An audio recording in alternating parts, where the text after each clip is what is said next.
Rest in peace, Haruo Nakajima.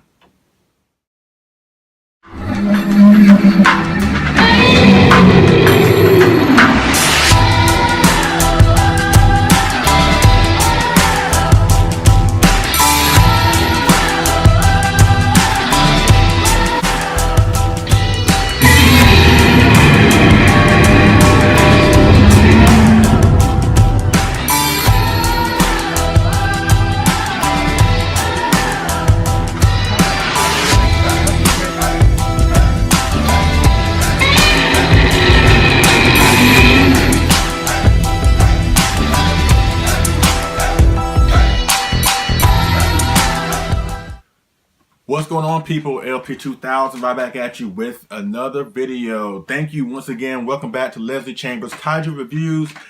And today I'm going to take a break from the X Plus figure reviews that I do and talk about Haruo Nakajima. Yes, Haruo Nakajima unfortunately has passed away at the age of 88. I got the news on Monday. Yeah, it was Monday from Jim Serenella. I'm sorry if I'm butchering your name. I'm really sorry. But I got the news through him. He made a post on Facebook that unfortunately Nakajima passed away on Monday, August 7th, 2017. For those who are unaware, Haruo Nakajima was the original suit actor that played Godzilla from the original 1954 film all the way up until 1972's Godzilla vs. Gigan. In addition, he also played other famous Toho creatures like Rodan in 1956, Gyra from Water Gargantuas. 1958, he played Varan from Varan the Unbelievable, Baragon and Frankenstein Conquers the World, King Kong and King Kong Escapes, Mogera and the Mysterians. Just an amazing and incredible suit actor that did so many wonderful things for the genre. So I want to take a few minutes and talk about him from my perspective. This is from my perspective, from my viewpoint, and so please take that into consideration. You know what I mean? Of course, this is, I have somewhat of a somber tone because he was an amazing man. And from what I've gathered from people I've talked to and Facebook friends that I've talked to, he was just a great, incredible human being. I don't recall ever hearing any kind of stories about him being like a nuisance or being just a bad person when he would go to these conventions. You know what I mean? Even back in the day, because I've done some research, on him. And this pretty much really is a light discussion. Like I said, from my viewpoint. I will do an in-depth discussion about him later on, on my channel sometime in the future. I will probably get with another Godzilla YouTuber, maybe Gojira851 if he's interested. And I want to do an in-depth discussion about Mr. Nakajima and his career. But this is just a light discussion, like I said, so you'll see it from my viewpoint. But from what I understand, he was a great man, a humble man, was really passionate about what he did, and was really grateful for the love that he received from Godzilla fans all over the world that really appreciated his work. About me, in case you don't know, I'm going to retell a little history about me going into the Nakajima discussion. My first film ever that got me hooked as a Godzilla fan was Godzilla vs. Megalon. And of course, Nakajima wasn't playing Godzilla in that film. Since Megalon came out in '73, Mr. Nakajima quit the role a year earlier with Gigan in 1972. But after I saw Megalon, that was all that it took for me to be a Godzilla fan. And afterwards, since I'm from a small town, North Carolina, my access to Godzilla films were very, very limited. I only had a select few that I had to choose from that I could access, like Son of Godzilla, Godzilla vs. Sea Monster, Godzilla vs. Monster Zero, Mothra vs. Godzilla, the original Godzilla 1954, King Kong vs. Godzilla, and of course all those films featured Nakajima playing Godzilla. Son of Godzilla, he was in it briefly as Godzilla, but another actor played the 67 suit during the majority of that film, but still Nakajima still played Godzilla in the water scenes of that film. And as a fan growing up, even as I matured into adulthood, how they made these films and who were the people behind the camera and behind the suits didn't really interest me at first, even though I knew early on that these were basically men in rubber suits trashing a miniature city. and they apply special effects to bring more mass and realism to the monsters. But I wasn't really fascinated of going in depth into how they made these movies. You know, as far as the special effects and as far as like how they made the suits and things of that nature. I mean, I've done some research about Nakajima and some other things, but I don't like going in depth into it. You know what I mean? Even though it's at your fingertips on the internet, where you can Google and find out how these movies were made and what some of the techniques that they use to get these films done. But to me, I like things to be left to the imagination. You know what I mean? I think some things should just be I don't want to see how they did it. You know, because it'll take the veil off what they did. You know what I mean? It's like, I just think things should be left to the imagination. You know what I mean? And I've always been that way to a certain extent. But once I got more into these movies and studied more about the actors, especially the suit actors. You know what I mean? Nakajima was really an awesome suit actor. You know what I mean? And I'm going to bring up my top three most favorite performances from Nakajima. And those who know me when I say these movies are not going to be surprised. I know Eric Arrington's not going to be surprised. So let's just round them off, excuse me. And it's not in particular order, but you kind of get the idea. My first favorite, or at least my third favorite performance from Nakajima was him playing Gyra in War of the Gargantuous. And me and Eric had this conversation a couple days ago. Gyra is just an awesome villain. In my opinion, he's probably the best kaiju villain ever in the history of kaiju. He even supersedes GMK Godzilla. And my argument for that with GMK Godzilla is that GMK Godzilla was evil, but he was possessed. You know what I mean? He had a reason to be evil. You know what I mean?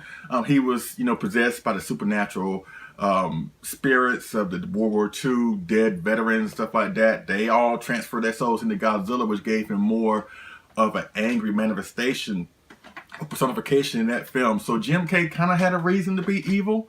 But with Gyra, because of his savage and bloodthirsty needs, he's just an evil animal by nature. You know what I mean? And once again, he's a kaiju that you would not want to come across if a kaiju like that existed in real life. Because he's fast, he's agile, he's savage, he's just an evil, sadistic, bloodthirsty villain. And Nakajima played this part perfectly.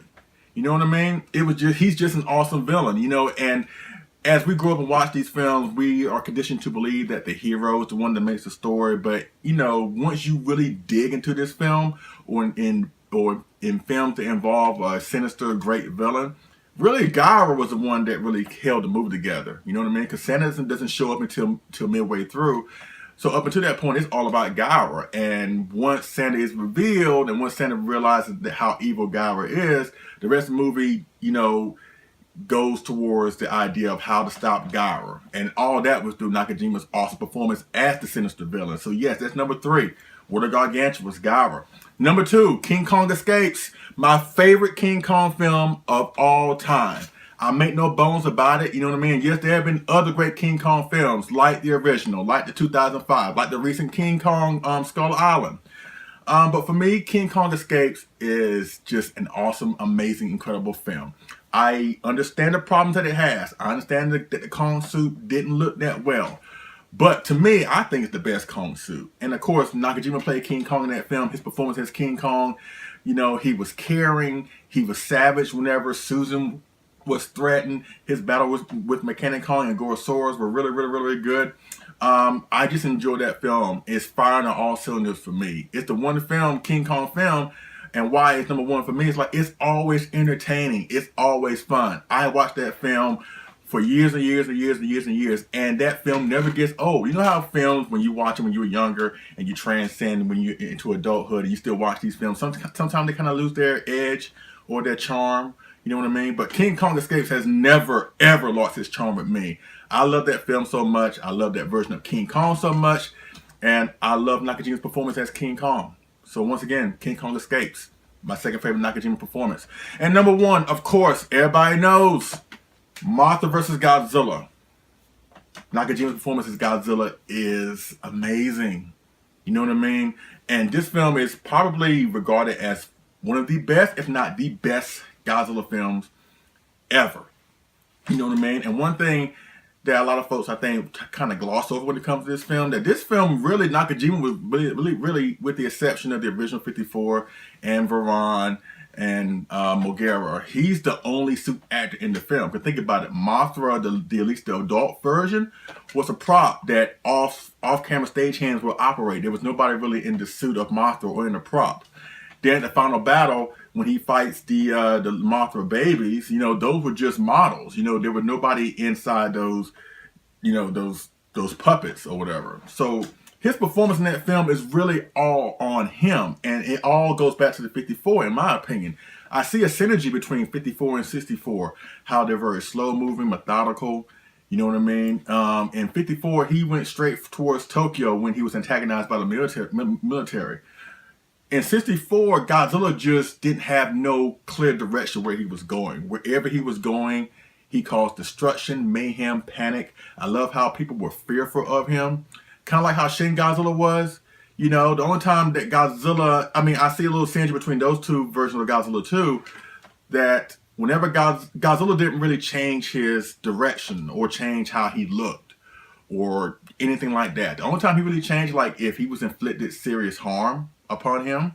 But other than that, Godzilla just basically stayed the course. Wherever he went, wherever he wanted to go, it was just a bad thing. And if you were in that path, like I said, the character did a great job of being fearful of Godzilla. I love that part about Mothra vs. Godzilla. And most importantly, I love his performance. Not to mention the suit is my favorite suit of all time. So it's just awesome. I can speak on Mothra vs. Godzilla all day long. You already know that. But yes, my favorite performance of Nakajima, of Mr. Nakajima ever, Godzilla 1964 from Mothra vs. Godzilla. So yes, Gyra, King Kong, and Godzilla. Once again, Haruo Nakajima, he was the man. You know what I mean? Probably the only man in film history to play both King Kong and Godzilla. Two of the most popular, giant, iconic monsters ever. You got to give it to the man. You know what I mean? And I feel bad that he's gone, you know, whatever. But think about this. Even though his body is gone, his spirit still lives on with the movies. You know what I mean? And I know he was grateful for the fans that showed love and support for his work. Like I mentioned before, I've heard nothing but great stories about him. You know what I mean? I never met him. Unfortunately, I never had a chance to meet him. I did have a chance earlier this year. He was going to come to South Carolina to a convention, I think Mad Monster Party in Rock Hill, South Carolina, and I was all pumped to go. You know what I mean? I was going to bring this, as a matter of fact, for him to sign an autograph for me, or Gyra, if he wanted to act right. But I was going to bring at least this so he can sign it. But I assume he fell ill. From what I heard, I think he did fell ill, and he had to cancel his appearance. And after that, I decided not to go. But I really was looking forward to him seeing him. But I understood that sometimes things happen, and I have been hearing rumblings for the past few months that he has not been feeling well, and it's unfortunate of what has happened now. And I know every Godzilla fan is hurting, but like I said, his legacy still lives on. Just pop in any one of his great Godzilla films he was a part of, or like I said, Water Gargantuous, or Frankenstein Conquers the World over Ron. Or he also played a handful of Ultra monsters in Ultraman. So even like I said, his body may be gone, but his legacy is still here, and we should not lose sight of that fact. And also, for all those fans that kind of, or at least all those people that don't understand what Nakajima means to us Godzilla fans, who don't really get why he's so important, why we revere him in that regard.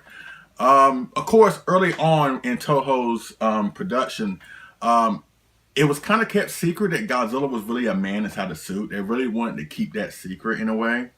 And Nakajima had no problem with that. He felt as long as he was giving his all in his performances, that his character they was playing was a star. So he really didn't care about being out in the forefront, overshadowing the character.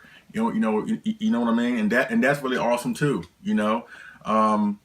But those people who don't understand why we revere him that much, or think he's just a guy in a rubber dinosaur suit, really that's disrespectful, and it's really a slap in the face of all the accomplishments that he did. And just because you don't feel that way, and that's understandable, because that's what we humans do. We kind of knock things that we don't understand. But you still entitled to your opinion. But I say to you this, to say he's just a guy in the suit, or don't really want to really acknowledge the accomplishments or the contributions that he has made, to not only to Godzilla fans, but in pop culture in general, by breathing life into a character with his performances. And from 1954 to 1972, Godzilla in the Showa period went through a lot of different character changes. I know some folks appreciate it, and I know some folks don't. You know what I mean? In 54, he was, a symbol of the misuse of atomic weapons and what we have done to the environment that could come back and bite us in the butt, so to speak. You know what I mean? Then he transitioned from that into a straight up villain in 62 and 64.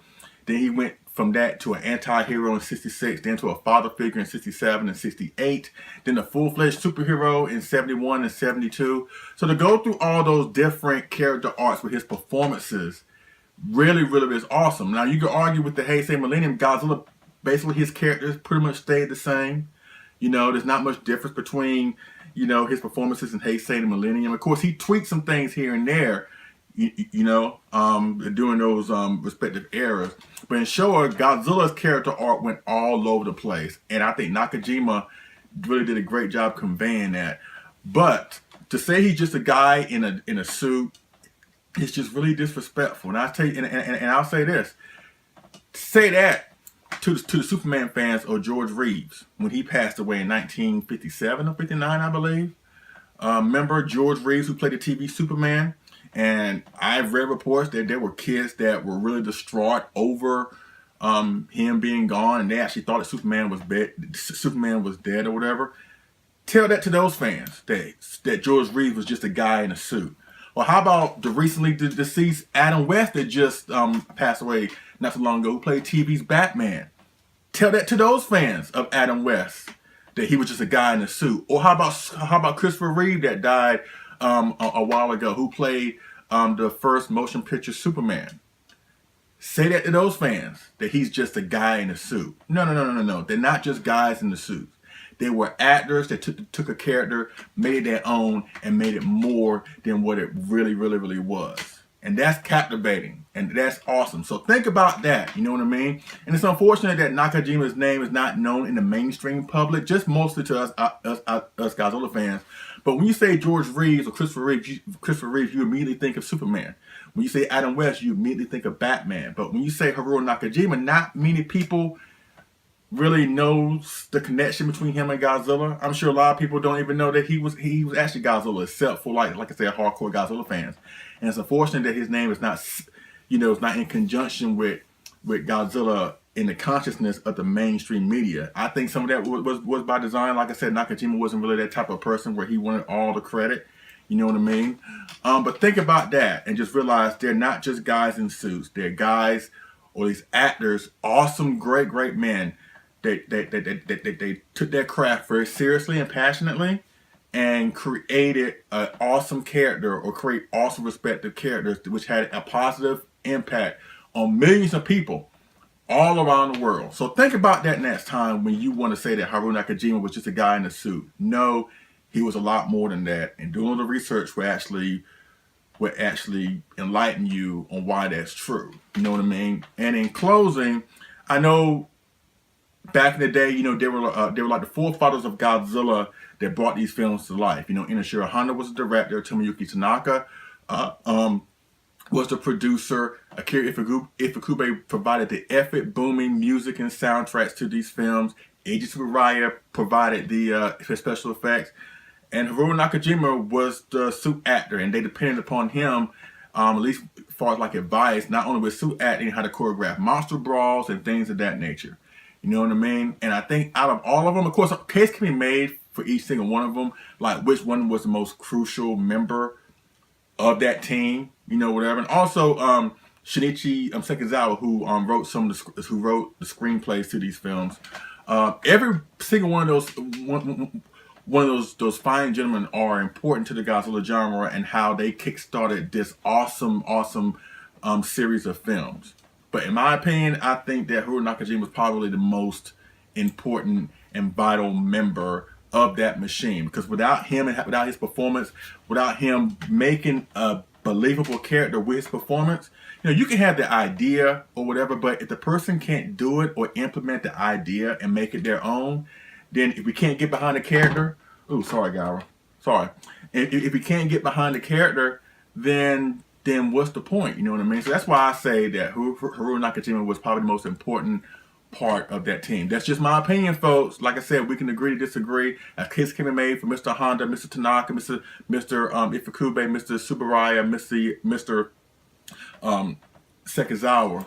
But in my opinion, Haruo Nakajima was the most crucial part of this team. And it's unfortunate he's passed on now.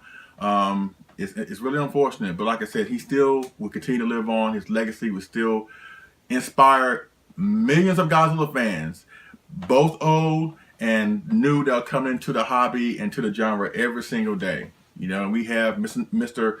Nakajima to thank for that. All right, so that's pretty much my perspective from Mr. Nakajima. Like I mentioned before, I plan on doing an more in-depth discussion involving his career, but I just want to give you a little light discussion and I just wanted to contribute and pay my respects to the man that made my childhood so awesome and made me made me a Godzilla fan and made me who I am today. You know what I mean? So we owe a lot to him. You know what I mean? So in honor of him, today, tonight, or this weekend, or for the foreseeable future, just pop in one of his Godzilla films. As a matter of fact, tonight I will be watching Mothra vs. Godzilla in his honor.